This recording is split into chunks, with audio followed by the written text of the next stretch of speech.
In the late 1700s, a British planter owned an entire island in the West Indies off the coast of South America. Several thousand black slaves toiled in the sugarcane fields under the burning sun. The owner had said, "No preacher, no clergyman will ever stay on this island. If he's shipwrecked, we'll keep him in a separate house until he has to leave, but he's never going to talk to any of us about God." I'm through with all that nonsense.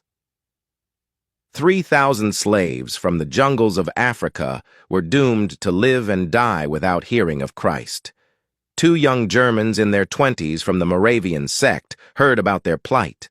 They sold themselves to the British planter for the standard price for a male slave and used the money they received for their sale to purchase passage to the West Indies.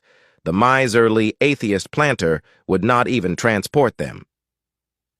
The Moravian community from Herrnhut came to see off the 2 lads, who would never return, having freely sold themselves into a lifetime of slavery, so that, as members of the slave community, they would witness as Christians to the love of God. Family members were emotional, weeping.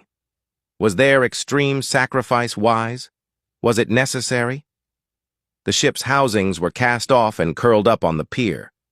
As the ship slipped away with the tide and the gap widened, the young men linked arms, raised their hands, and shouted across the spreading gap, "May the Lamb that was slain receive the reward of his suffering."